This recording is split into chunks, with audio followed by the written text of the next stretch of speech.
You are listening to the Booktrospective Podcast, a podcast for all types of books. And even though we read all types of books across all different types of genres, we want to give a disclaimer. Many of our books and a lot of our content sometimes is intended for mature audiences. And we don't believe in censorship, but we do want our listeners to have the opportunity to decide if our episode or podcast is good for them. So, with that, let's get into the episode. Hey, it's Dominique. And Keely. And you are listening to Booktrospective, and this week we are reviewing Daughter of Mine by Megan Miranda. Yes. Yes. All right, but first, Keely, how was your week? My week. Fine, I guess. I don't remember what's really happened this week. So, yeah. Our kids are on fall break, so life doesn't feel. It's like one very long day. I love break, but I also cannot wait for them to go back to school. So yeah, there's that. I do all the stuff that I do every week. Also fall break. Haven't done anything. We're going to children's room tomorrow. I was telling Keely about my one-sided beef with an old man. He's actually what I consider my nemesis. He used to be my grandparents' neighbor. Also, his business is across the street from my grandpa's. And so, yeah, we have a long-standing beef. Also, I didn't tell you this. So, the weirdest thing happened on the way here. It was like I was meant to be here. I didn't hit, like, one red light. Really? So, from my house all the way here, like, the one I did hit, but I was turning right, so it didn't matter. Like, there was no obstacle in my way. And it's because, and I wanted one because I had this, like, cup of milk. And I was eating a donut. And I was like, okay, I'm just going to pour it out at a light. Didn't get a single one. Not one. That's like 10 or 12 stoplights.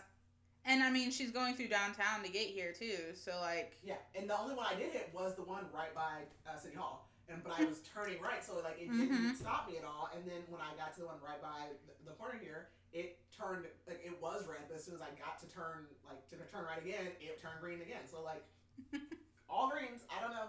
I guess I'm supposed to be here tonight. Whatever. Okay, so Daughter of Mine. Where was I going? No, the blurb. My brain. Yes. When Hazel Sharp, daughter of Mirror Lake's longtime local detective, unexpectedly inherits her childhood home, she's wearily drawn back to the town and people she left behind almost a decade earlier. But Hazel's not the only relic of the past to return. A drought has descended on the region, and as the water level in the lake drops, long hidden secrets begin to emerge, including evidence that may help finally explain the mystery of her mother's disappearance. All right, so before I keep going, I always forget. So if you're not already following us on TikTok, Facebook, and Instagram at Booktrospective, make sure you're doing that. Also, check out the website, which I need to update, www.booktrospective.com. Updates. No updates, I don't think. If you're Got stuff we're working on. Yeah, we're just working on stuff, and make sure you just keep supporting your indie bookstores, your small businesses, especially holiday season coming up. And also, I was gonna post a TikTok about this. So we're almost done with SJM, which is sad. So we need a new series. That's long. Yes. Yeah. So recommendations for that. I was like, I'm gonna post it on TikTok, but I would say it here too. Okay. All right. So, what word would you use to describe this? I would say. It's hard. It is. I'm gonna say suspicious. Yeah.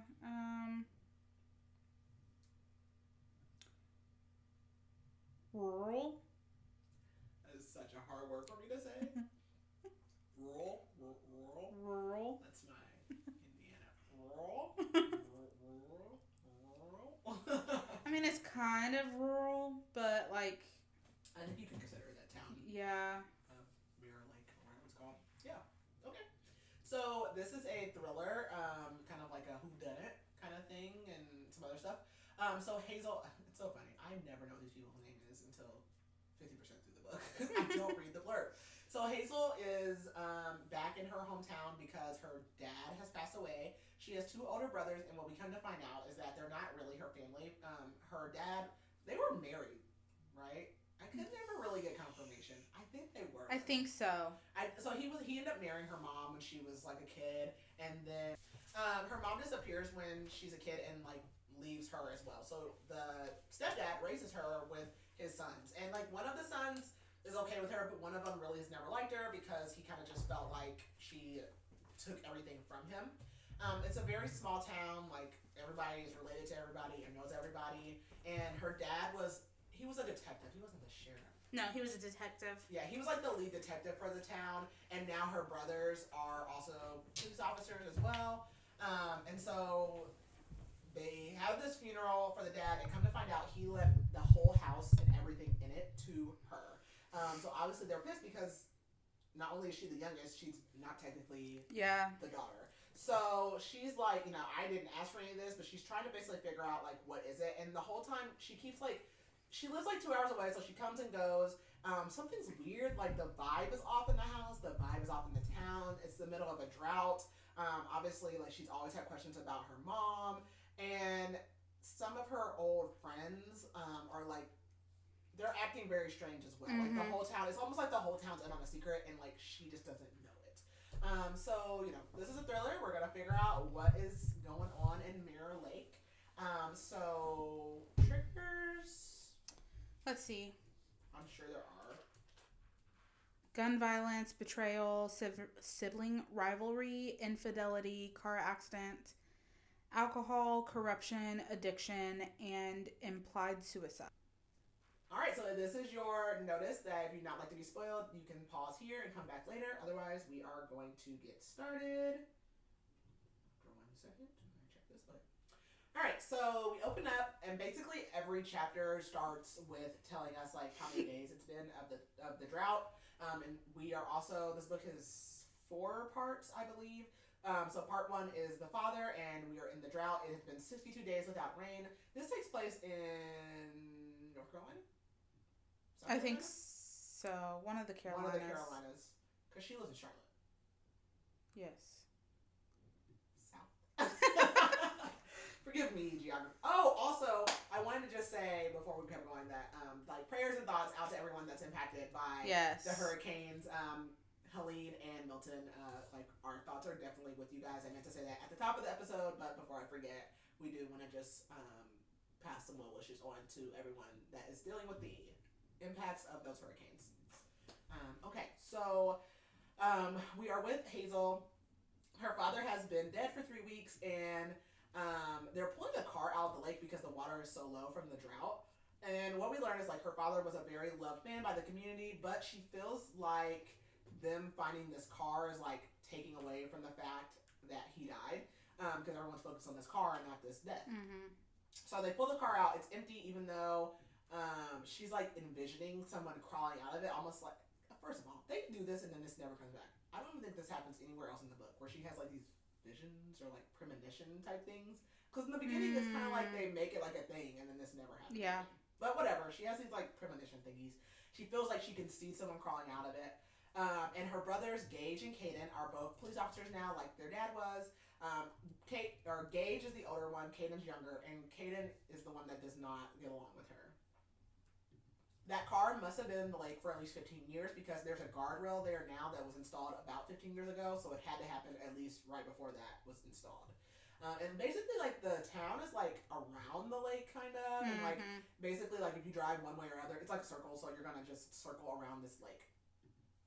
And the roads are, like, really curvy, there's really poor lighting, like most of the small towns and rural areas. But which we can attest to. Yes, absolutely. So Gage thinks that the car was probably just like dumped there, like that would just make the most sense, because they all actually used to jump into the water like around this area, and no one ever saw like a car there. So we learned that she actually lives 2 hours away in Charlotte, and so she's getting ready to leave, and they're like, get home safe or whatever, because she also does not come and visit very often. And her brother says, like, don't be a stranger. And she runs into Jamie, who was her best friend growing up, but is now her brother Caden's wife. And Jamie asks her, like, are you coming back this weekend? And she's like, for what? And Jamie says, oh, everyone's cleaning out the house. But obviously Hazel did not know. No one told her. So this is where she tells us like her and Jamie had been friends for a long time. And Jamie used to say that she had like an asshole detector, but it's funny because like she thinks Caden is the biggest asshole. So how did you end up married with him? I do not know. But she also runs into Nico, and Nico is like their neighbor, but it's a very like rural area again. So like neighbor is like they're not 2 inches apart from each other. There's some like woods in between them, and they basically always had like a thing for each other growing up. But she hasn't seen him in a while, and the last time that they did see each other, it ended really poorly. But she's getting ready to leave, and she takes the long way out of town to go by where they're pulling the car out.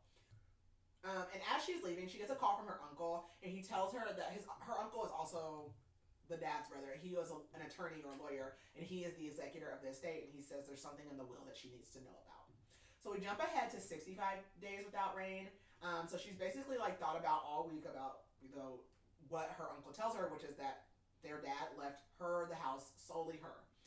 No one has even reached out to her since the funeral, and no one said like, hey, we're cleaning out the house, this is what time. Like, no one said anything to her. So she just packs a bag and like is planning to go anyways.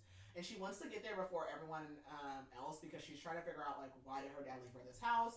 She wants to just like, be in the house, experience the memories, and maybe like find something if there's something hidden there for her. So she's driving and she sees no guardrail sign and feels like the lake is like pulling her in. It's tilted toward the roads are tilted towards the lake. And she thinks about how Gage called when they found their dad dead, or basically Gage is the one who called her, letting her know that Caden found their dad dead. He had died from a heart attack, and he like just didn't show up for work one morning. That wasn't like him. So like they found him in his recliner. So she gets to the house and there's a light on inside, and she realizes like I don't even have a key, but her dad never locked the garage door. So she gets inside and she realizes that the light on is her dad's reading light, and so she's like, oh, like it must have been on, but she's like, it just feels so weird in here. And she sees his badge on the table, and then there's a box with a gun that she's never seen before, and it's really weird because her dad was a police officer. He was very like secure about his weapon, so like for him to leave it out is very strange. But she goes to his closet, and his clothes are already gone. Her room for the house had actually been downstairs, which basically her mom had said like, oh, you're not scared of anything, you can stay down here, because that room also has like exterior doors to like the outside. I would never put my kid no. I don't even like the idea of my kid like being down, like being on a level that I'm not below. Right. Like they could be upstairs and I'm downstairs, but yeah, no, I don't like that. No. So we jump ahead to the next day. It's 66 days, and she just knows someone has been in this house. So she's like, hello, which, do you want somebody to respond? Because I don't I don't say that because I don't, what if somebody says hello back? Like, nope. I'm out of there. But no one responds, and she's like, the door is locked, there's no car outside, but she can like hear like creaking like someone's walking, and it is her niece. I don't know if they ever say, but she's like 5, 6, 7, 8. One of those. She's elementary age. Mm-hmm. And this is Caden and Jamie's daughter. And she's like, how did you get in here? Because obviously her parents aren't there. And she's like, oh, Grandpa showed me this trick with the garage window. And so basically, like, they don't live far. So, like, she's kind of, like, came ahead of her parents. Because then Caden shows up and Jamie. And she, like, feels like, she thinks about how her and Jamie used to be best friends. But, like, she's just basically different now. Like, she's cautious. She's softer. She's a mom. Like, all those things have kind of changed her. And Kaden basically mentions the fact that she's back, like, again so soon, and she's like, I come home, but she hadn't been here in, like, 4 months, and she does not come regularly.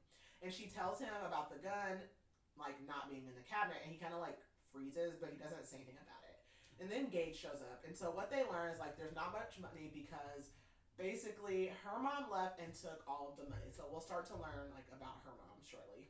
And they start looking through pictures, and Skylar barely recognized Jamie, which is her mom, and Hazel's like, your mom was around a lot because they were best friends, and Hazel had not taken well to Jamie and Caden like getting together because obviously her and Caden hate each other, so there's that.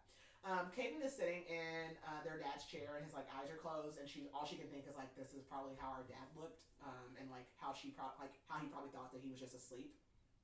And they find their dad's wedding ring, and Gage is like, I want it, basically. And so Skylar asks, can she go swim? Because, the lake is in their backyard, and so she's like, fine, I'll take her. And while they're walking out there, she's like, oh, by the way, like, my dad says you're not really my aunt.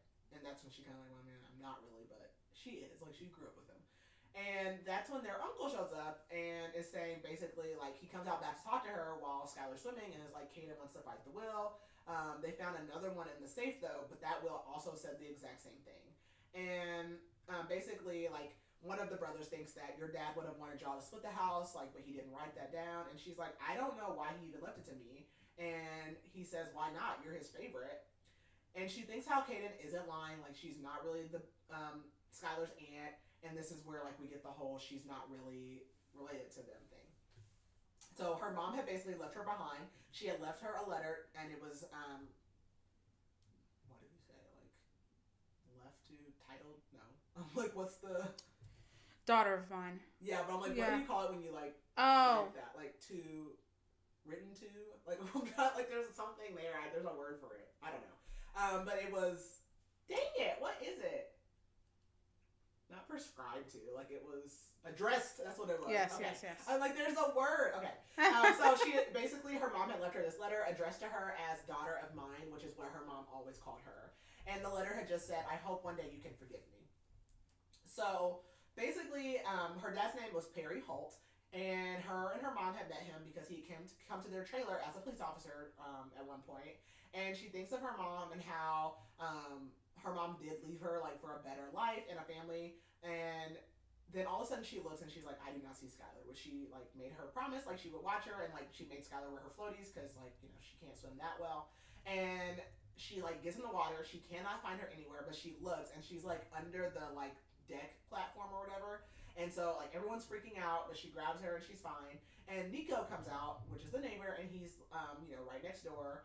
And like Kaden snaps at her, and he's like, "Oh my gosh! Like you couldn't even watch her for 10 minutes or whatever." But Skylar says there's a shipwreck down there, and they're like, "What?" So Hazel's like, "Well, I'm already wet. Like I'll go see or whatever." And she like just puts her hand down. She takes Skylar's goggles and she fills a window. And then she tries to reach inside and she feels a steering wheel and she just like freaks out and she tells them that there's a car down there. So we jump to later the same day and the boys call the rest of the police department out. They won't be able to pull the car up till the next day. But Nico actually is also part of the dive team for the police department because his dad had been a police officer, but he never wanted to be an actual police officer. So they're trying to figure out like how the car get there because the only possible way for it to get there and right there is from their house. Like there's no other way to get there. And she feels like everyone's treating her weirdly and like they're dismissing her. And they can confirm there's nobody in the car. There's no license plate either. But they are planning to get it out the next day. And everyone's like, you know, I'll be here or whatever. And Gage is like, I can take off work. And their uncle says he could be there, but she's like, no, I will be here, even though like they're trying to talk her out of it. And they're like, Hazel, you don't need to stay, blah, blah, blah. But she does. So later the police are like finally leaving and everyone goes to dinner and she feels like everyone's staring at her. And she says like, are any of you even wondering how the car got into the lake? And Nico says like, well, that car was old. And she asked him like, what did he see? And he says it was covered in mud and it was probably there before we moved in. But she knows that her dad built this house and he had built it for his previous wife before her mom. And one of the officers had told Gage like that it might be a scam, and like basically the whole thing is that her mom had kind of been like a scam artist or a criminal, and they're basically kind of hinting at the fact that Hazel's mom might have dumped these cars. Also, does it ever say her mom's name? I'm pretty sure it does, but I don't think I wrote it down. Ooh. Like it's not notable at all. No. Yeah. Okay.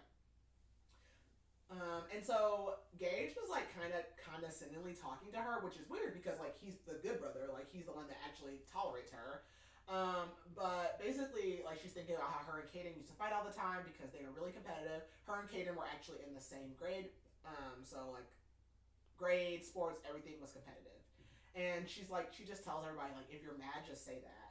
And Gage says, okay, well like if it wasn't your mom's car, then whose was it or whatever. And he kind of walks off, and Nico says, you know, he'll come around. He just wasn't expecting that your dad left everything to you, basically. And she's like, great, like, you know about the will, but it's a small town. Of course, everyone knows. She's not even surprised because everyone in town knows everything. Oh, her mom's name was Libby. So basically everyone in town knows that Libby was like a shark, and they know everything about her life, which is one of the reasons she doesn't come back a lot because they think badly of her. So she gets home to her dad's house and she notices that the garage door is open, but she's like, that was probably just from Skylar. No, never assume. Nope. But Gage is with her, so he goes and like checks the whole house out, and he says everything's clear. But he does tell her there's been some like random break-ins, so be careful. But they think it's just like a bunch of teenagers, so like nothing serious. So she asks Nico like, when did you move back in? And he says, you know, he was just fixing up his parents' house, but then he decided to stay. And she thinks like how everyone knows like what happens with his father's death as well, and also she like kind of flashes back to a time where her and Gage had found this like hidden room in Nico's house. And basically it was like a room, like one of those like obsessed detective rooms where there's like pictures everywhere and like the little red line, like all of that. And they had found it when they were kids. So Nico like leaves to go to his house and he cuts through the woods, and so she wonders if he saw her last night, like when she pulled up and she was like kind of just checking everything out, and she had thought she was alone. Meanwhile, somebody could have been watching her. And she thinks about how she's never really been able to fully trust Nico because she thinks back to when they found that secret room and how while he was looking at the walls, she was looking at him and his expression never changed. So like he basically acted like he never seen that place, but like he didn't look surprised when they found it like everyone else. So she knows that he had already seen it before. But essentially, like Nico's dad ended up killing himself when they were kids, and like everyone also obviously knows that as well. So when they were kids, her and Nico really bonded because basically like he kind of had a scandal, she had a scandal from their parents, so like they could kind of bond over the fact that they both had like scandalous parents. He started basically sneaking over when they were kids, and like she ended up like she felt comfortable like giving him a secret, so she told him about the letter, who was the only person she ever told. And you know the letter again, it said, I hope you can forgive me. And he asked her like, did you ever forgive your mom? And she says no. And after that night, Nico had like snuck over pretty regularly, and they weren't really sure why like at first, but obviously like they kind of became a thing. And, yeah. Like, one night she finally kisses him, and they're kind of a thing. So we go to the next day, and the dive team shows up, and they don't even like knock on the door. And she's like, "This is my house. Like, give me some respect, basically." But they tell her it might take a while because they also got a call out on the lake, and she wonders like if it's Caden because she knows he's working today, so he probably is out on the lake. But they tell him that Caden's not coming here because like he's related to the location, so like he can't be involved. So she gets a call from the elementary school about Skylar, and they say that, hey, Jamie has not picked her up from dismissal.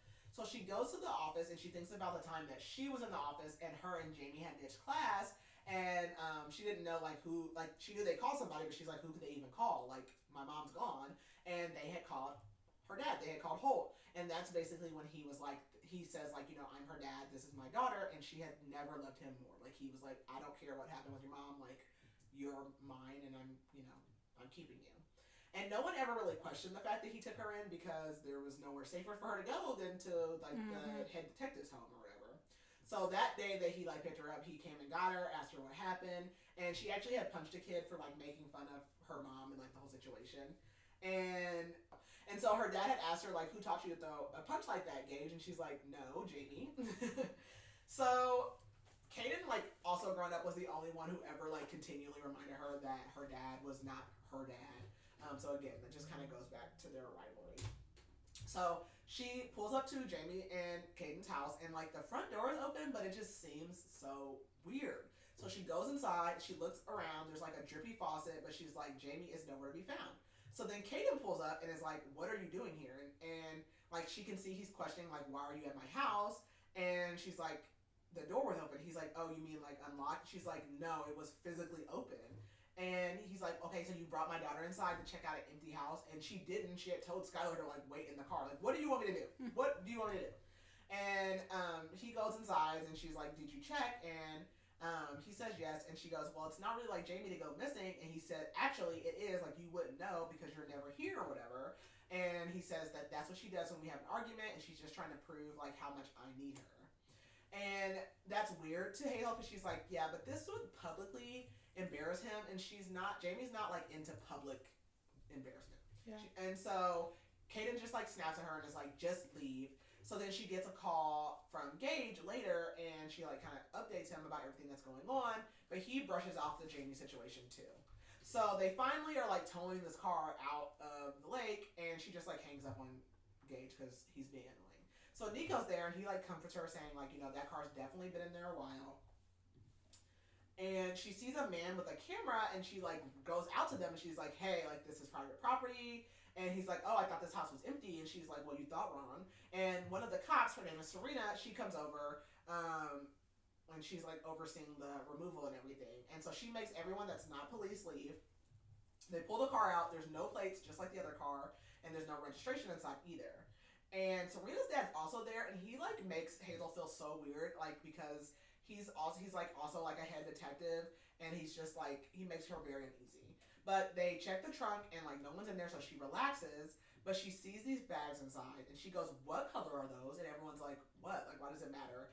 And it's her mom's royal blue luggage. She knows for a fact that this is her mom's luggage, and she said, "I bet you this car is like underneath. It's white, and this is her mom's car."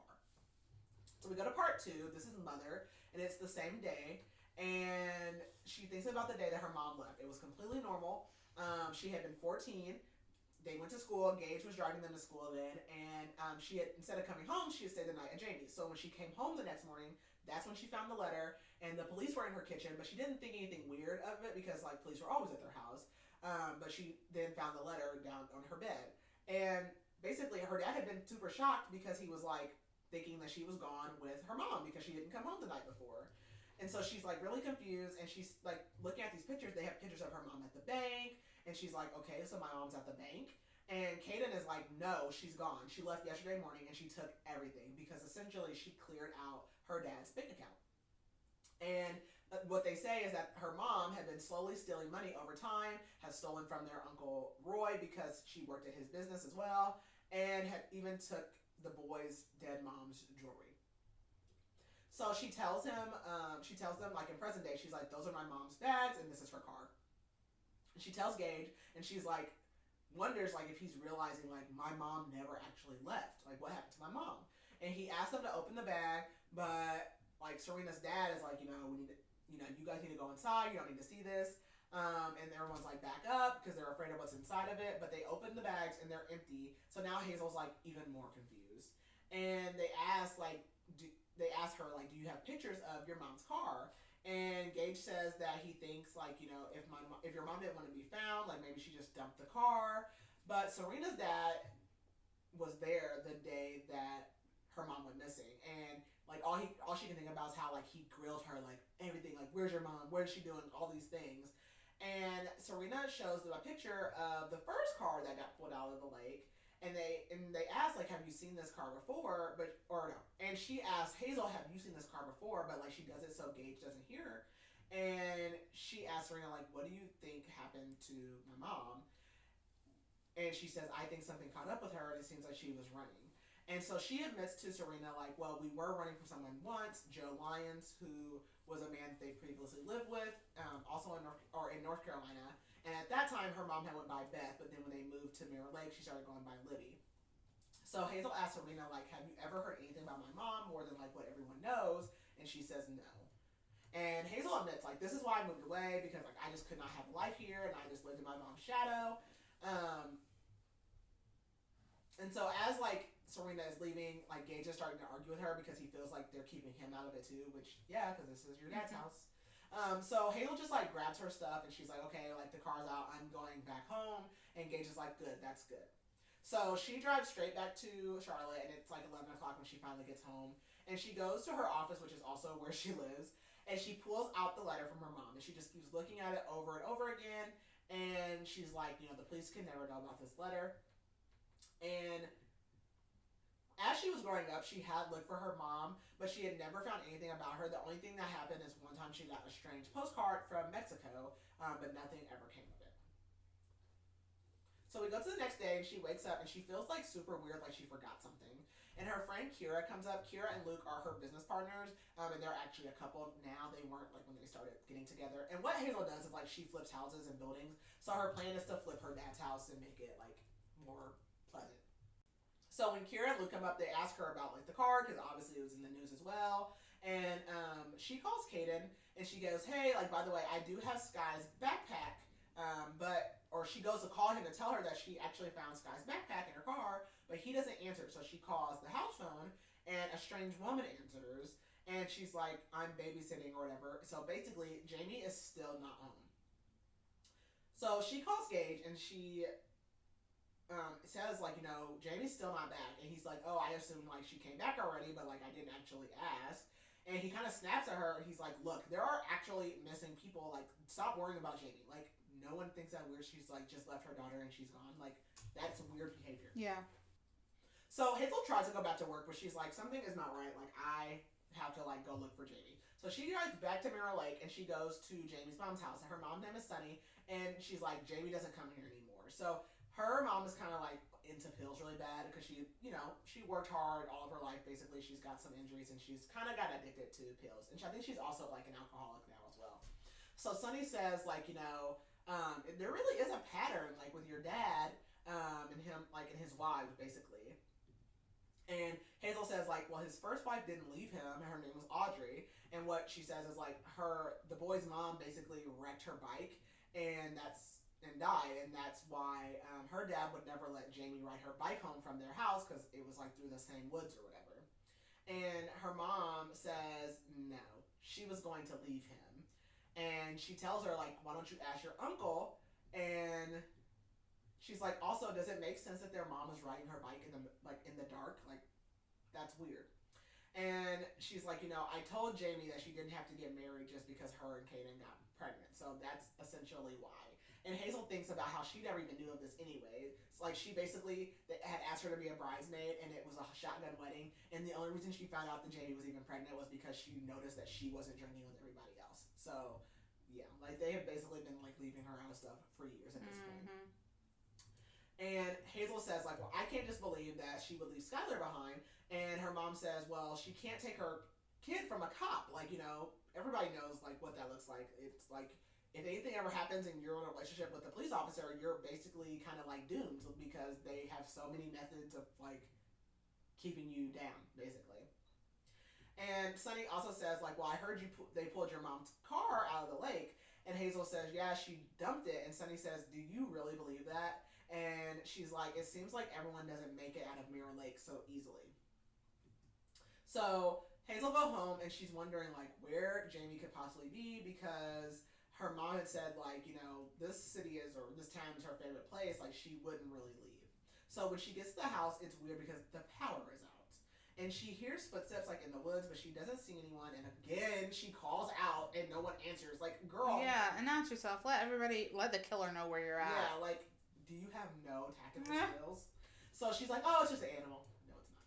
But then Nico comes out and he's like, he doesn't, not to her, but he's like, hey, is somebody out there? So obviously somebody had been out there. And he says, like, my lights keep going off, like my motion lights. And he's like, oh, I didn't realize that you were out here. And she starts thinking back on them, like, hooking up as kids. And she, like, basically wants to get with him now. And she's like, she just starts talking about, like, fixing up houses and stuff, and he offers to, like, let her come over and look at his since he was working on fixing it up, and he's like, if you ever want to, the keys are in the same place. And she's like, are you trying to get killed? Because obviously, like, there's people breaking in, like, why have you never moved the keys? So she asks if he's seeing someone, and he says no, and she says me either.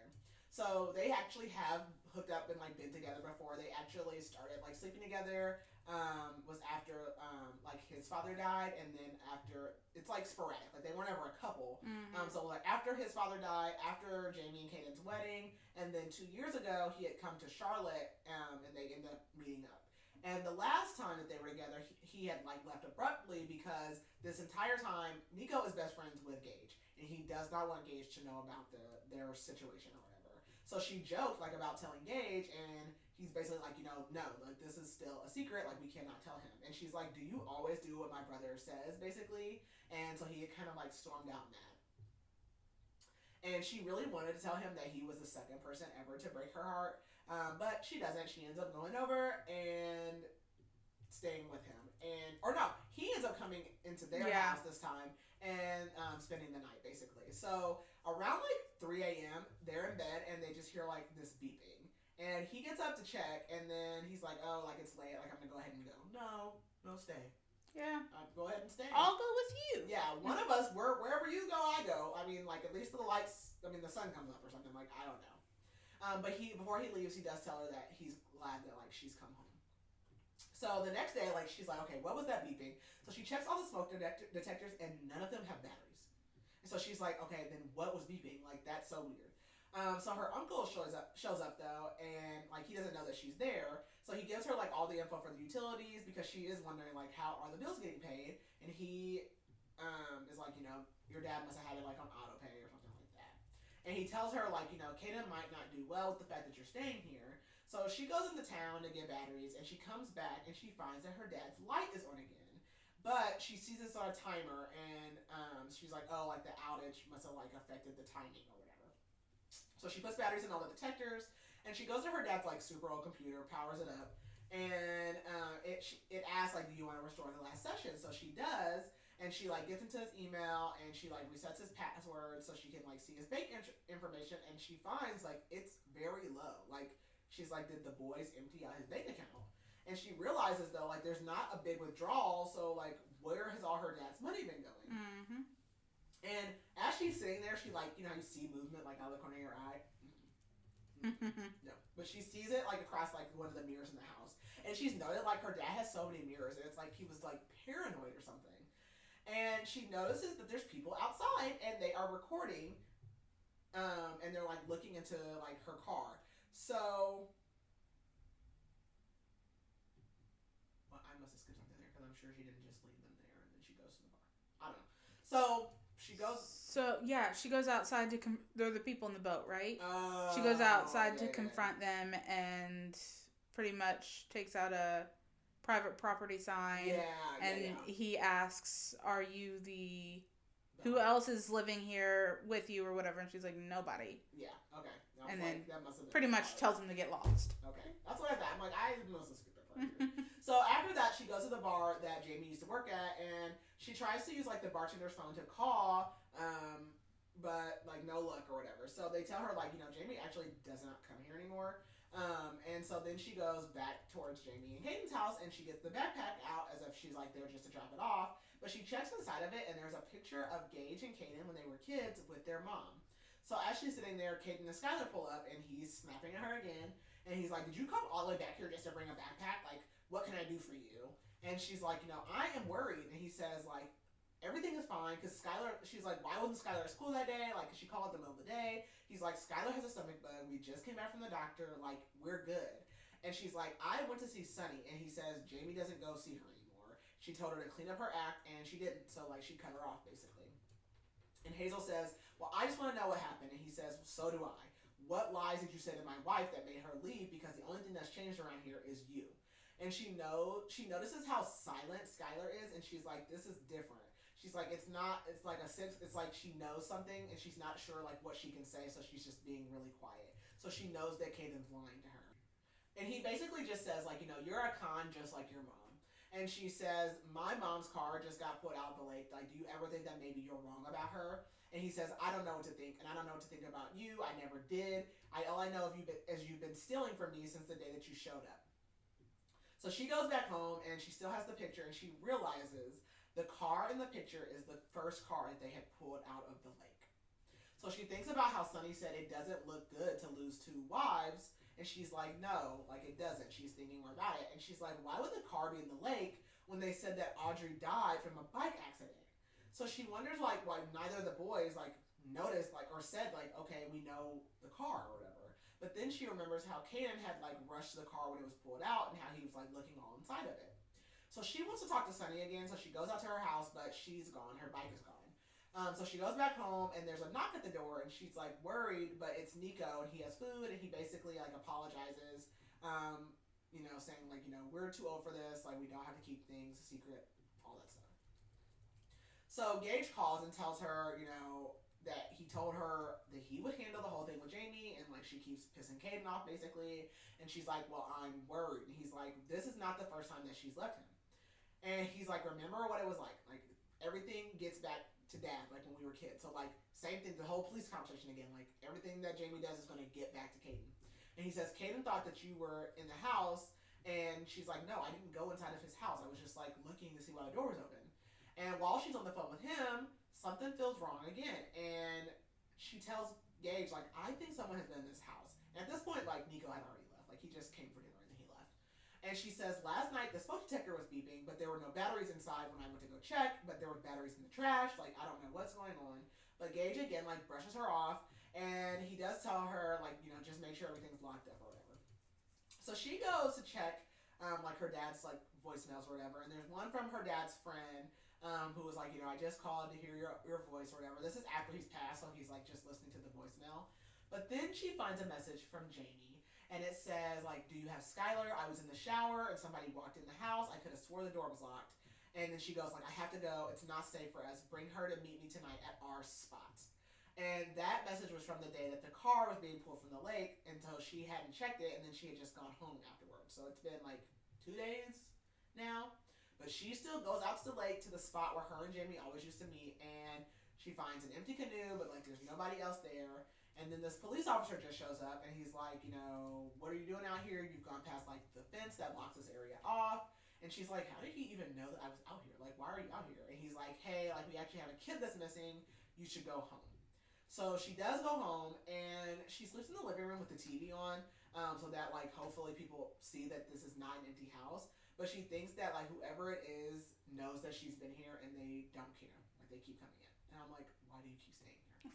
Because as soon as I feel something weird, like, I'm out of here.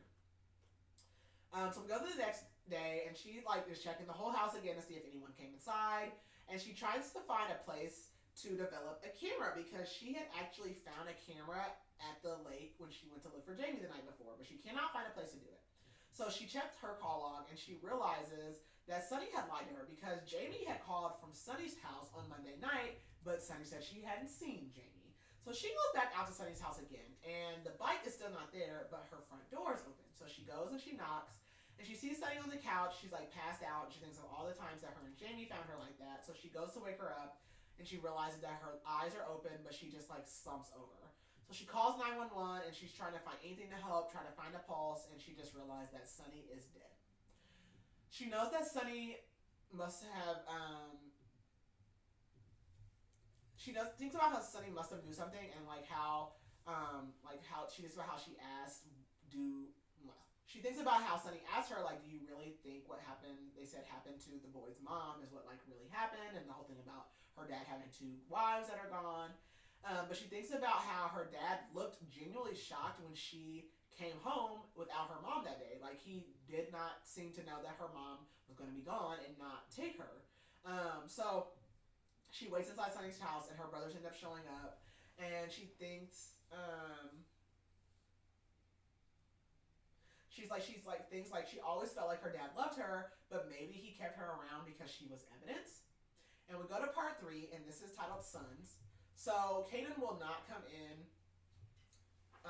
Sunny's house or whatever, but he's, like, asking, like, well, what were you doing here? And she doesn't tell them everything, but she's like, I saw her a couple days ago, so I wanted just to come back and check on her.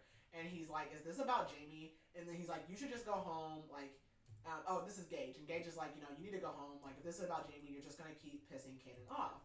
And so she asks, like, what happened to Sunny? And he says what was always going to happen. So she calls Nico to talk to somebody, but he doesn't answer, so she sends him a text asking, like, if he heard about Sunny. And so she leaves, and she goes to her Uncle Roy's office. And she tells him about Jamie's mom, and then she pulls out the picture of the boys and their mom in the car. And he recognizes the car, too, and asks, like, do the boys know about it? And she asks, like, do you remember anything? But he had basically been trying to get sober back during that time. He had even, like, lived with them off and on, and he's like, no, like, I just thought my brother sold the car. So she asks, like, is it true that their mom was going to leave him? And he says, like, why would you ask that? And she says, she asks, like, did Jamie ask for a divorce? And he says, I can't tell you something like that. And he's like, do you think that Kaden is lying? But he doesn't really answer anything. So she goes home, and she wants to try to find Serena, who is the other police officer. When she gets home, actually, Serena's already there waiting for her. So she's actually happy that she's there, because she just, like, does not like being alone at this house. Like, something is off. She's thinking about the batteries and the power outages and the time being off and, like, all the mirrors in the house. And, like, her dad just seems so paranoid. And she can tell, like, Serena feels weird in here, too. Like, something is off. But she's like, I'm just here actually to get your statement about Sunny's death. And she's like, I just went to go see if she had any information about where Jamie was. And Serena says Jamie's gone. And Hazel asks Serena, like, is it true? Like, she had basically heard that Kaden might have been seeing a girl named Felicity in town, because she had went to the bar when she was looking for Jamie, and a guy had said, that girl's seeing Little Hope. And Serena says no, Little Hope is actually Gage, because he looks so much like their dad. So she realizes then that it was Gage who had taken Sunny's license away, not Kaden, which is weird. So when she went out to see Sunny, the reason she rides a bike is because she's kind of alcoholic, and they took her license away. And she said Little Holt or whatever, so they're thinking, oh, Kaden, which would kind of make sense. That's his mother-in-law. But like Gage, like doesn't really have any like dog in this fight. Like, why are you taking her license away? But she's like, okay, like, she asked Serena, like, did she ever think that her and Gage would end up together? And she's like, no, like, I grew up with a man like Gage, like, I don't want to be in a relationship with that. And she thinks about how all the people do refer to him as, like, being, like, very, like, stern and, like, policey, basically, and he's very by the book, and he's kind of gotten, like, a bad rep, or, like, maybe people just don't like him because he's kind of, like, he's like a detective, too, basically, so he kind of, like, rose to the top pretty fast. Serena tells her that they did contact that Joe Lyons guy that she mentioned, and he actually seemed surprised to learn that Hazel's mom has been missing all these years. And Serena says, have you ever heard from your mom? And she's like, well, I thought I did once. I got a postcard from a small town in Mexico. So Serena goes to leave, and she just says, like, it's a good thing you went out there because Sunny had already been dead for a day. And Hazel says, what? No, like, I was there yesterday, and the door was closed, and her bike was gone. And she says, like, I left her a note, and Serena says, why? And she's like, because I wanted to show her something. And she wonders, like, was Sunny, like, or she's like, well, then Sunny would have been dead, like, when I got there, so, yesterday, so that there's no way, because the door was open. If the door was shut, like, obviously she's dead, she can't open the door. So Hazel asks Serena, like, do you think that the cards are the same? And she shows her the picture of the boys and their mom. And Serena takes the picture and tells Hazel, like, do not tell the boys about this. And then she leaves. So Hazel gets a text message from her friend Kira about the picture because she had taken pictures of her dad's house because they want to fix it up. And she's basically like, hey, can you take another one? Like, there's somebody in this picture. And she's like, what? So Hazel, like, goes and looks at the pictures again, and she can see a shadow from somebody inside of the house, and she's like, is that just, like, the angle, or, like, is there somebody really there? And so she starts checking the house again, and she's like, would somebody have been downstairs and I didn't check it? So she goes into the crawl space, and she is actually perfectly fine down there because she works on houses. No, thank you. I'm never getting in a crawl space. I don't feel like I have claustrophobia like bad, but I think that, and like the ick also. Yeah, and like spiders. Bugs and spiders and mice and wet and yeah, I feel for like plumbers, and I even had like TV people I had to get down there. Yeah, no, thank you. I'm not doing that job, basement or not. Like, yeah, no, I'm not doing that. So she goes to the crawl space, and there's a lock on it, and she cannot guess the code. So like she gets a toolbox. And she, like, finally, like, she just takes the doors off the hinges, and she gets inside, but she's like, there's just, like, old equipment and junk down here. But then she sees, like, a smaller space, and so she heads over there, and it actually leads up to Caden's old room. So she closes it back, and she smells smoke, so she heads out, and she tries to, like, open the lock one more time, and it's Skylar's birthday. It's the last thing that she didn't think to try. So she actually goes back in, and she's like, I'm gonna get the kayak, so maybe she can go out on the lake and tell whoever that is burning whatever to, like, not be burning, because obviously they're in a drought. And she notices that there's a jewelry box under the tarp for the kayak, and she opens it and looks at the jewelry, and she's like, well, this isn't my mom's, and so she's like, this must be Audrey's jewelry, which is funny because they accused her mom of taking all this stuff, so it has been here this whole time. Meanwhile, she gets a text from Gage, and he says, like, emergency family meeting, we need to be at Caden's. And so she gets freaked out because she's like, has somebody, like, been under here this whole time? And she thinks about how those people in the boat had asked, like, who else lived there with her, and wonders if they had seen somebody, like, behind her that she hadn't noticed. So she leaves, and she goes to look up the people that had been out on the lake, and she finds out, like, they have, like, a whole YouTube channel and, like, all this stuff. So she watches their most recent video which is of the second car being pulled from the lake. And she emails them and is like, hey, can I see your footage from that day? And she's like, I have a tip about the car. And then she watches their other video from the first car. And so when they had videoed that car, they had interviewed a guy named Pete Henderson, who was actually, he used to be on the police department with her dad, and he was the man who was at the bar talking about Little Holt dating somebody. And he also was the one who found the first car. And so he basically tells them, like in the YouTube video, like, I was just out there fishing in a new spot. Like, people don't normally fish there because it's so close to the road. And he says the same thing about the guardrails being there for 15 years. So he figures it was like an old car, but he doesn't know like whose it is. So because he was friends with their dad, she goes to get on the computer to look up his contact information. And she can't find anything. So she gets into her dad's email, and an email pops up, and it says something about verifying bank status. But then the email like goes like light, like you read it, and then it just completely disappears. And she's like, somebody knows about this account and is monitoring it. So she feels like she sees something again, and she goes to look, and she just like stands outside, and she doesn't see anything, but the smoke smell is even stronger, and it's not out on the lake, it's near her. And she looks, and there's a fire in her dad's fire pit. And there's a cigarette, and she's like, okay, like, was this Serena's? Or, like, has somebody been, like, waiting and intentionally set this fire?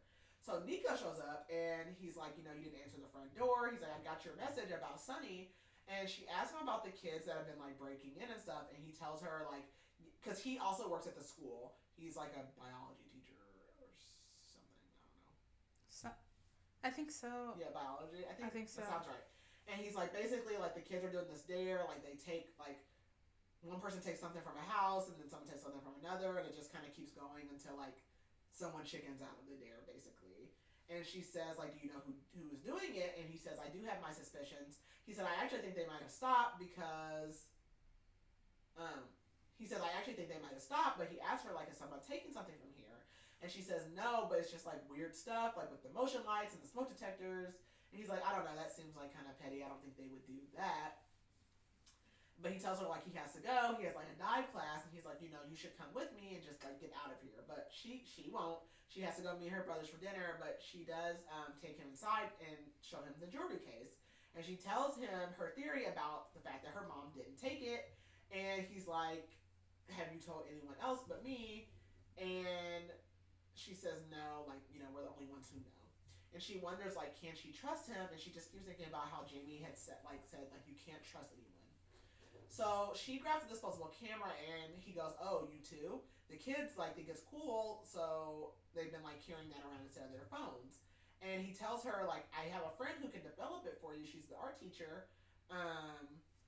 But she can kind of tell, like, the way he says it, like, are you more than friends? Like, you've been hitting up with this teacher? So she gives him the camera. So she goes to Cadence to meet with the boys, and she stops by the bar to see if Pete Henderson is there, but he's not. But that Felicity girl is there, and basically says, like, did you hear about Sunny? And she doesn't respond, but she does ask, like, have you seen Pete? And she says, not since yesterday. And she says Serena was actually just in here looking for him. So she heads out to her car, and she runs into Serena. And Serena is, like, dressed in normal clothes today, but she tells her, like, she needs to show her something. And she's like, hey, I think I found something about my mom. But Serena kind of snaps at her, and she's like, there's nothing there, Hazel. Like, just leave it alone, basically. And she said, like, I looked in the report. There was nothing more about your mom. And basically, like, the boy's mom hit a stationary object, and that's how she died. Like, there's nothing more to look into.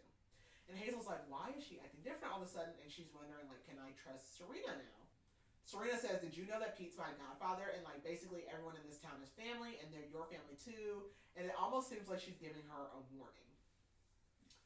And Serena says, like, I don't think it's the same car. Like, this discussion is over, blah, blah, blah, blah. And she just leaves.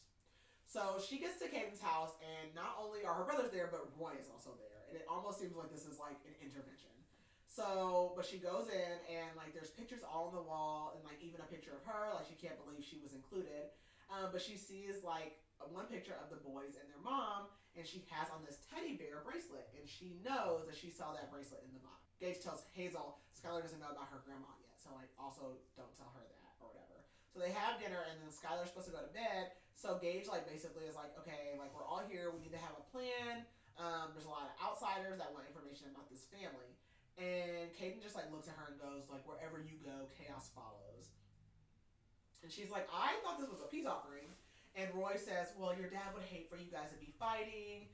And Gage says, you just keep making it seem like Kaden did something to Jamie. And he's like, don't tell anyone, but we think that she might have went to her dad's house. And she's like, why would she go there? Like, she's never had a relationship with her dad. She would not go there. And all she can think is like, everyone here is lying. And so Roy says, like, we need to find an amicable way to handle the house. Like, maybe we can divide the assets. And she's pissed. She's like, this meeting is just for you guys to try to, like, make plans and make me, like, give you what you want and keep me quiet. And she tells Roy, like, I want a copy of the will to see it myself. And Kaden says, really, Hazel, do you think he really decided to leave us with nothing? And she realizes that they know that there's also no money. So Skylar is, like, at the stairs because she wants someone to read her book. So she's, like, pissed off. So she's like, I'll go do that. But she can tell, like, something is off. So she goes up to read to Skylar. And she notices how messy her room has gotten since Jamie's been gone just a couple of days. So she's cleaning it. She picks up a pair of pants and an envelope falls out. And Skylar says, my mom left this for me. And Hazel starts panicking because it looks just like the one that she got, but it's empty. And so she's like, was there something inside of here? And Skylar just nods yes, but she's like, I'm not supposed to tell. And she says, Skylar, this letter is not from your mom. She's like, this is not her handwriting. And she hears someone coming like up the stairs, and Skylar's like, well, give it back, give it back.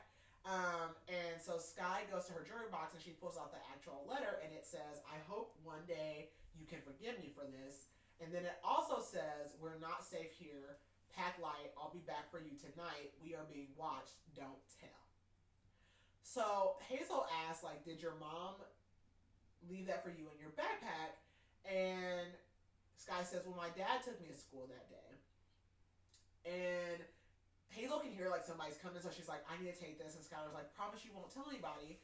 So she takes it and she like leaves quickly, like wondering how Skylar got an almost identical letter to the one that she got. And she's like, the only person I ever had told about this letter was Nico. So she goes home and she gets her letter to compare, and the handwriting is way too close to be a coincidence. And she also gets a response from the YouTubers, and they're like, you first, basically like give us your tip and we'll tell you. So she emails the tip about the car, and she's waiting, and she wonders like if this letter that Skylar got was her original letter, not the one that she got. And she thinks about like how if her mom had been coming back and someone had stopped her, they would have dumped her car and basically erased her. So she thinks back to like right after her dad's funeral when Jamie had been alone in the house and wondered what Jamie had found when she was alone. But she gets another email from the YouTubers, and they basically send the footage of her mom's car being pulled out. And so she's watching it super closely. And then she sees the part where she like walks out to them and tells them to stop recording. And she sees someone running up the back steps. And I'm like, get out of this house. Right now. Get out of this house. Like, I'm not stepping foot. I'm going to a hotel. And she realizes that she had left the back door open when she had like stormed out there to confront them, basically. So she can't see much, but she can see something is like shining from the person's belt, and she wonders if it's a police badge. So she decides like to go over to Nico's, but she knows she doesn't want to like set off the lights in case someone's watching her. So she sneaks out to the patio and like unplugs the motion lights and then like cuts through the woods. So she gets over to Nico's and she lets herself in, and she like starts going through the house and like think of all her memories, but he's like not in the master and he's not in the his old room. She actually finds him in the guest room, which is super weird because this is the room where like the secret room was. Basically, his dad and mom were like getting a divorce or whatever, and so that's the room that his dad had slept in when they were getting the divorce, and also had the hidden closet. So she goes in and she immediately freezes and sees all of the pictures that had been in the hidden closet on the wall. So basically, when they found that hidden closet, Gage had like ripped down all the pictures and like thrown them away. So Nico must have recovered all of the pictures and put them back up. So she starts running out of there, and he chases her and says, wait. And she thinks back to the night when they found the secret closet and wonders, like, had it been Nico that had the secret closet this whole time? And he tells her, look at the actual picture. Look at them. So she looks and she realizes that they're all the same woman from different angles, and she recognizes the bracelet and realizes that this is Gage's and Caden's mom. And she's like, are these the official crime photos? Because when Serena had looked into it, she also mentioned that like some pictures were missing from the file. And she said, it's weird because they did say she had run into a stationary object, and she puts it together that the object must have been the car. Mm-hmm. So Nico says, I think my dad was investigating your father. And within a year of the boy's mom's death, Nico's dad had been dead from an accident that they claimed was suicide. And so she's wondering, is that how my dad kept the crime rate like low here all the time by calling things accidents instead of murders? And she's like, what if my mom's been down there all the time in the lake? And Nico says she's not. He says, I pretty much searched the entire lake and she's not there. And he tells her, like, remember how I started doing dive training before college? And he's like, one time I went down there by myself and I saw something. And she goes, you knew my mom's car was down there that entire time. And she's like, that's why you didn't dive down the day when we found the car, because you already knew what it looked like. He says, like, I didn't know it was your mom's car. He said, I thought that my dad had done something and, like, I didn't want to say anything. And he's like, how could you ever be with me, like, if you had thought my dad had done something to your mom? So she's pissed because she's like, you kept this from me. And he apologizes. He's like, I just didn't want to ruin this for you, so, like, I just kept it a secret. And so she leaves. So she goes to the hotel to finally get a room of her own. And she texts Kira and she says, like, Kira's like, oh my God, like, are you okay? And she thinks about how she needs to go find Pete Henderson because he seems to be the only person in this town not keeping secrets. So she finds him, like, fishing, and she's like, how is he even affording his life now? Because he's retired. And she's like, maybe, like, my dad's been paying him off the whole time, too, and that's where his money's been going. So he asks her, he's like, do you want to come on the boat? And she's like, no, I'm not going anywhere with you. Oh, so she thinks about going on the boat with him, and she's like, she's not so worried because her car is there, so, like, people will obviously see that she was out here with him. But he goes, well, you can't bring your phone out here because we're supposed to be relaxing. Absolutely. I'm not coming out here to relax. I'm coming out here to ask you questions. So as soon as my questions are done, I'm leaving and you can go back to relaxing. You want me to come out on a boat with you in a murder lake and leave my phone? But she agrees, and so once they're finally out there, he tells her what she realizes, that he had finally reported the cars that he knew were there he knew that first car was there the whole time, and he finally had reported it because her dad was finally dead. And so she thinks back to the voicemail, and the voicemail again that he had left her dad was, I'm sorry, old friend. So he wasn't just, like, calling to hear the voicemail, he was calling to apologize because he knew, like, this was gonna, like, stir stuff up. And so she asked, like, were you blackmailing my dad? And he's like, no, like, hold on. And he says, like, why do you think that? And she says, because my dad was acting weird, he was spending a lot of money, or he was spending it somewhere. And Pete says, like, no, like, I was the only child, like, all the money I have was, like, from my parents, like, I did not take any money from your dad. And he says, like, I would never hurt him. If anything, I would do anything for him. And she says, like, you knew and you helped him, like, cover this stuff up the whole time. And he says, look, your dad asked me for help for one time, and I was there for him. And she's like, this doesn't make any sense. Why would you need to hide it if it was an accident? And he's like, because it doesn't look good. And she says, you actually believed him. And she thinks about her dad, and how he had always said, like, if you ever need to find anyone in Mirror Lake, you could just drive around long enough and run into them. And he says that's what happened. So basically, when the boy's mom was, like, whatever she was doing, she was, like, running from him or leaving or something. He saw her go one direction on the bike, so he went the other way and just kind of waited for her to, like, show up. But she basically didn't stop her bike in time, and she slammed into the car and died, which is very hard for me to believe. But, yeah. Like, because she had to have been going fast. Like, it even still, like, I mean, I guess she could have fell off, like, flew off. And so Pete says, like, he didn't try to lie to me. He told me exactly what happened, and he was literally terrified. He thought he was going to lose his boys. And so she asked, like, okay, well, why was their mom leaving? And he says, like, that I don't know. But he just, like, dumped the car for her dad, and, like, that was that. And he's like, the car actually sat in the garage for a while, and then, like, after so long, they had decided to get rid of it by dumping it. So she says, like, did the boys recognize it? And he looks at her, and she basically realizes the boys were there when all of this happened. That's why they didn't have a reaction to the car. They were only 5 and 7 when their mom died, and they were there. Trauma. Yeah. So she goes, like, who knows this? And Pete says, like, he doesn't think that anyone knows, and she's like, she asks him, like, did you know about the second car? Did you know that it was my mom's? And he says no. And Pete just says, look, like, I'm tired of keeping secrets. Like, the other, he's like, I did what I was supposed to do, like, and I'm tired of that now. So she asks about, she is, like, kind of, like, talking to Pete, and Pete just says, like, the department is my family, and she says, like, look, I'm ready to go, like, just take me back, and he's like, that's a good idea. So as they're pulling out of the lake, the YouTubers are there, and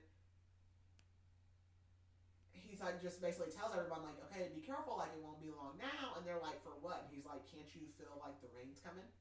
So she goes home, and she falls asleep, and she wakes up to all these, like, messages from Kira, like, asking, like, are you okay? Like, what's going on? And she tells her, like, I'm coming home, but, like, not right now, whatever, but, like, I'll keep in touch. So she decides to go to the hardware store, because she needs to fix the crawl space door, but she also wants to get some cameras and some extra locks. Smart girl. You should have did that, like, 24 hours ago. I don't know. So the boy at the counter, his name is Levi, and, like, his last name is Mahoney, and he's just acting, like, super weird. So he gets up to get her supplies, and she's, like, looking at the catalog, like, okay, like, were you, like, reading porn? Like, what's up? But she sees that it's just, like, a fishing gear catalog, but what she sees under it is a pin. And it's a special gold pin engraved with an H that she had given her dad for Father's Day that she noticed had been missing from his office. So he comes back, and she says, I know you've been in my house. And he admits that he's been part of this, like, whole break-in thing. And he's like, this was a friend. They got into the window in the garage, and, like, we knew it was empty after Holt passed. And she says, like, okay, what else did you take? And he says, the gun. And she's like, what? And he says, the gun. And he says, my friend took the gun, and I told him it was dangerous. And so that was why she saw the gun on the table, because he had snuck back in and brought it back. But the only reason they were able to get the gun was because it was, like, unlocked, like, the safe or whatever. And she's like, that makes no sense. Like, my father was, like, super meticulous about his weapons and kept everything locked up. So she tells him, like, I'm not going to call the police. And he's like, I'm sorry. Like, I came back Monday night, but, like, somebody was inside looking out the window. I guess that was you. And she thinks it wasn't, because I was in Charlotte Monday night. And she remembers the feeling she had when she came back on Tuesday. She had also noticed that there was dirt on the floor, and the faucet was dripping. So she gets home, and she looks over the will. And it says that not only is the house hers, but everything inside of the house. Everything. So she realizes that whatever it is that she needs to be looking for is inside of this house. She thinks back to this note, and, like, the whole book she keeps reflecting back on this note, and it had been on the fridge, and it just kept saying, it was from her dad, and it kept saying, check the basement. And so she was, like, thinking, like, her dad just, like, left him to a note, like, stuff he needs to do. No, this note was for you. So she goes to the basement, and she looks at the wall, because she had painted the wall green, like it was her room. But there's a spot on the wall that's white. So it's obviously been painted or fixed or something. She thinks of Gage and Nico and how sons keep secrets for their dads without ever even being curious about the truth, but daughters are different. And we go to part 4, which is the final part, which is daughter. And so finally we have some little bit of rain going on outside, and she gets inside the wall, and that is where all of her dad's money has been. So she wonders, like, why did he just tell her where the money was? And wonders if Joe Lyons is really the guy that her mom was running from. So she decides to call him. So she pretends that she's with the police department, and she's like, hey, I'm following up on a previous call, because he's like, I told you guys everything. And she's like, well, I'm just corroborating with my partner. So he says, like, look, some years ago, a guy called me and asked if we were still married, and he was. So her mom was actually already married, and she didn't even know that. And he says, like, one morning I just woke up, and her and the kid were gone, and she took my grandma's ring. And she's like, well, was the man that called you named Perry Holt? And he's like, I don't know, maybe. I just told him to watch out and said that I hope they find her and that she pays for what she's done. So she hears someone pull up, and it's Serena's dad. And he says, Sonny called 3 people the day she died. One was to her work, one was to the, like, motel, and one was to you. And she says, yeah, but I wasn't here. I didn't get the call. And he says, well, the call was a minute long. And she's like, okay, but I was not here. And he's like, well, you're here now. And he tells her, like, there were pills next to her that were laced with fentanyl. And she says, you don't think that she died there? And he says, I don't know. What do you know? And she can tell that he doesn't, like, believe her story. So he's, like, encouraging her, basically, like, to get out of town. And she's like, don't worry, like, I am. But that's actually a lie. She's not planning on leaving. And so now it's, like, full-on raining. So she goes to see her Uncle Roy. And he says, I'm still just here to help or whatever. And he like brought some paperwork, and he's like, everyone's just rattled because your dad had a will, and nobody knew that he had a will. And she lies to him. She goes, I know that Caden's been sneaking in the house to mess with me, and he was caught on camera by the neighbors. And she asks him, like, how much money did my mom take from your business? And Roy goes, I don't know, maybe like 10,000. It had been going on for a while. He says, your mom was complicated, and he actually blames himself because he was like the one who confronted her, so like maybe that was what like kind of sent her like in a spiral to like take all the money and leave. So she tells him like, I found stuff in the house that like has me concerned. And she says, what she ended up finding out was that the gun that they stole, the reason it wasn't locked up and everything, was because it was her mom's gun. It was not her dad's. And she's like, why would my mom even need a gun? Did she need protection from my dad? And she asked him like, did she asked him like, did my dad ever go to Mexico? Because when she was out talking to Pete, he had let it drop that he has a property in Mexico from the same or in the same city that she had gotten that postcard from. And so her uncle says like, no, I don't think he's ever like been there or whatever. And he says the only thing I know about Mexico was that Caden's bachelor party was there, but Perry didn't go. So she asks like, well, who all went? But before he could answer, she goes, I think someone killed my mom. And he tells her, you just need to be careful with accusations. So Nico calls, and she ignores it, but he texts her and says, like, I know you're angry, but please pick up. We developed your cameras at the school. So she leaves Roy and goes to meet Nico, and he's like, I really shouldn't be calling you. The police are already here. And he says, he takes her in the room, and basically it's a bunch of people sleeping in the pictures. And the officer asks, like, where did you find this? And she says, by the lake. And Nico says, like, I've seen a bunch of the kids carrying these around. And basically he's like, I don't think that their little break-in game is over. And he says, like, it's getting more dangerous and the kids are getting reckless. And the last picture that was on there was of Jamie wide awake, like reaching out to the camera. So the officer calls for a crew to go out to the lake where she found the camera. And they try to stop Caden from going out there, but he is going anyways. So they end up finding a body, but it's actually not Jamie. It's the missing kid they had been looking for. And so she puts it together that she thinks Jamie must have killed him out of fear and like run from that. So Caden snatches her up and is like, what are you doing here? Like, what is going on? What is all this stuff? He says, I want you out of my life. And she says, I get that, loud and clear. And she tells him, you're on camera sneaking into the house. And he says, it's my house. And she says, it's mine too. I grew up there. She says, you've never treated me like family, but Gage did. And he's like, oh, Gage treats you like a pet. He says, I want the house. I'll pay you for it. I grew up in that house. I was born in that house. My mother was in that house. And so Serena like calls his name suddenly, almost as if like to break things up. And so she just like uses that moment to like get away from him, and she just walks back home. So she's starting to think that maybe the person that they saw inside was Jamie when she had run from the lake and like she would have been scared. So she thinks like, where would Jamie go? And she knows that Sunny knew wherever she was, and thinks about how on Sunny's last day alive she had also called the motel, and she thinks that she was calling Jamie. So she goes to the motel and she's like, look, where's Jamie? Like, I know she's here. And she can tell the girl doesn't want to tell her, and she says like, the girl just says like, or no, she tells her to tell Jamie, like, look, I'm sorry, and tell her that they found a kid dead at the Barrel, which is like their meetup spot. So she just like is like, whatever. She takes her to Jamie. So Jamie has been in this motel like the whole time. So Hazel goes in and she's like apologizing for missing her call. And Jamie says, Hazel, like someone came in the house. And she says, I found something in your dad's house, I think, and I think they were coming to get it. And Hazel says, the letter.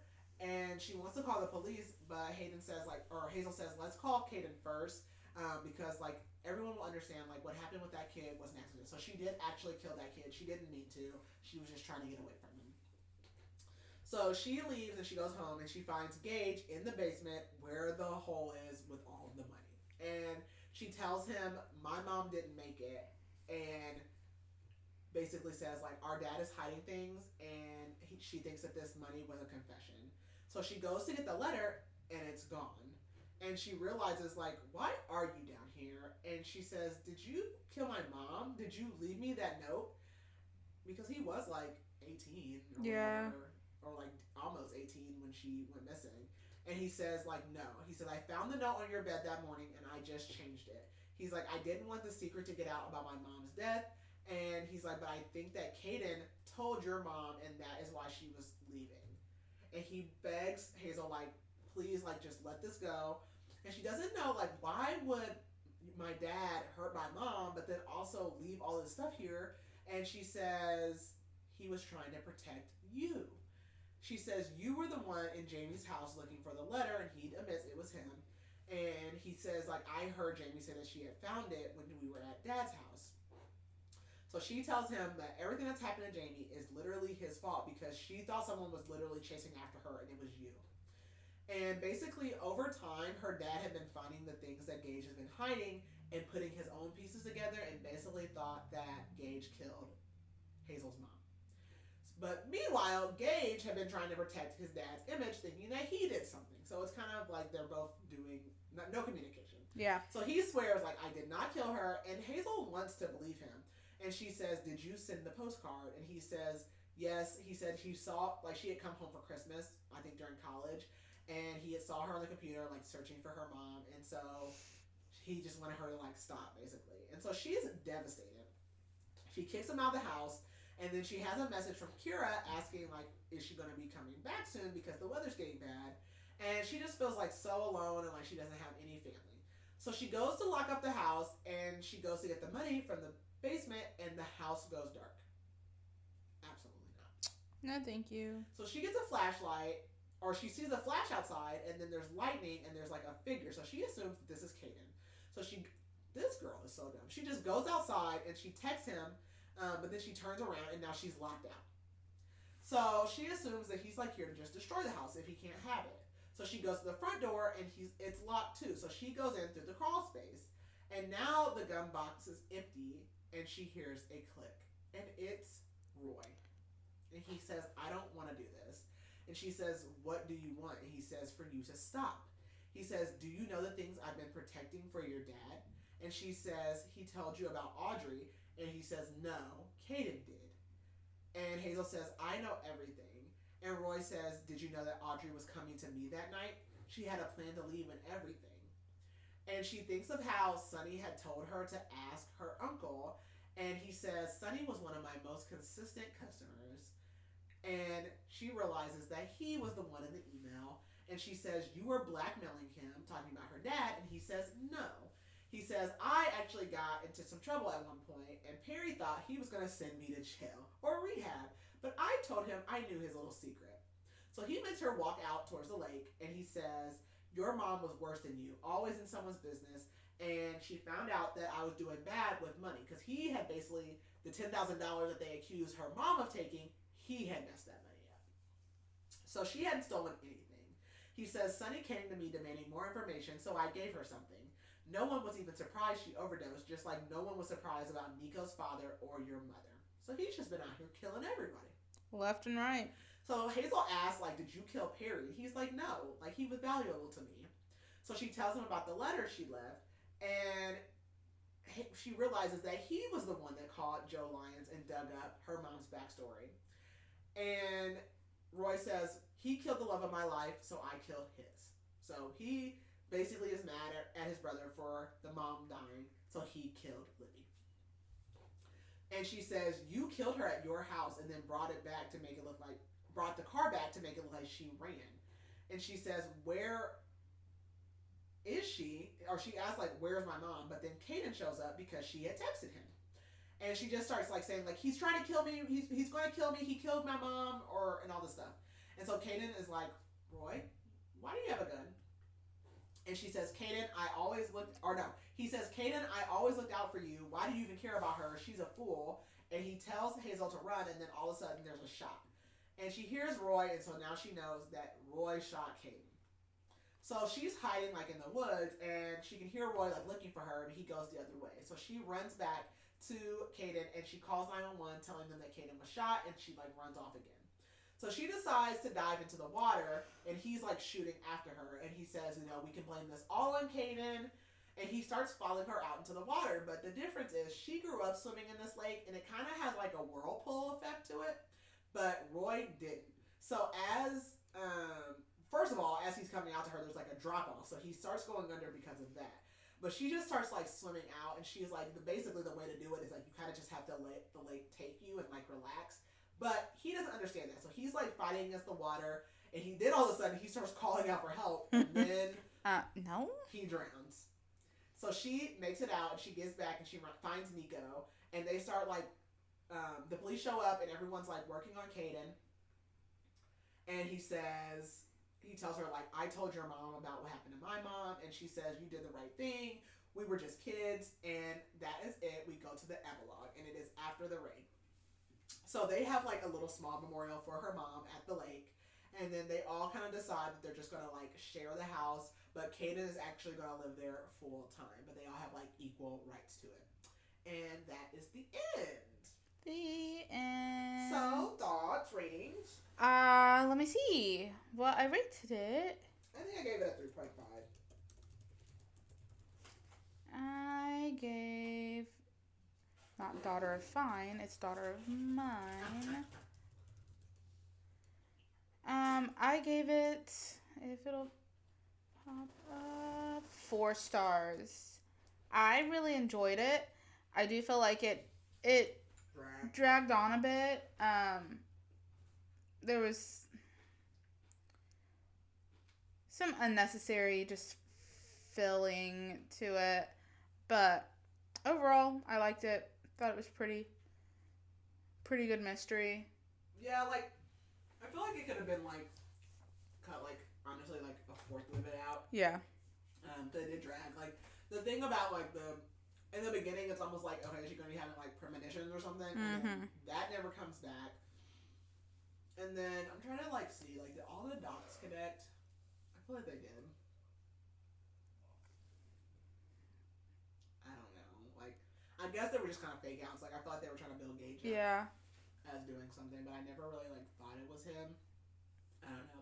I feel like I didn't necessarily know it was the uncle, but I didn't necessarily not. So I'm like, I don't know if it was like really suspenseful. I had a little bit of suspicion towards him. I was like, but at the same time, I was just kind of like, okay, what's going on here? Yeah. So it's like a bunch of miscommunication, basically. Yeah. Miscommunication and secrets. So, do we have reviews? We do. So let's start out with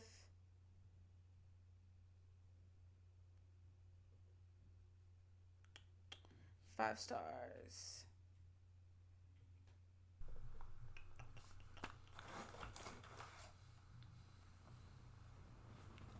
I'm not reading this whole one, but I will read the first couple sentences. Daughter of Mine starts off slow and sneaks up on you with a growing sense of tension and unease. There's a great sense of time and place, a small lake town in North Carolina, now dealing with a severe drought. And yeah, it was just... says it's a fast-paced story with short chapters. The writing is exact and easy to envision every scene. I was on the edge of my seat trying to figure out who was behind it all. And it was a super ending. I flew through this in a single day. Great entertainment. And for the 1 star, took too long to get into, and then the story was kind of blah and predictable. The writing was dry, and the storytelling was not memorable. I'll forget this one in a month or 2. Sheesh. Harsh. Yeah. Okay. All right. So our next book is Air of Fire by SJM. I was telling Keely, I was like, we probably could have made that a 2-parter, but I'm already too far in, so it will probably be a long episode. Assassin's Blade is actually a little bit shorter, so the one after that will still be a single episode, but then the last 3 books of the series will definitely be 2-parters, which actually takes us into the new year, which is crazy. We have the rest of the year planned out, like, it's insane. So yeah, I think that is everything. Just keep listening and sharing. We're back on Spotify as our host, so we're trying to like get some goals so we can You know, so we can make money on the podcast, so we can keep bringing you more good content. Yeah. But I think that is all that I have for tonight. That's all, folks. All right. Bye. Bye.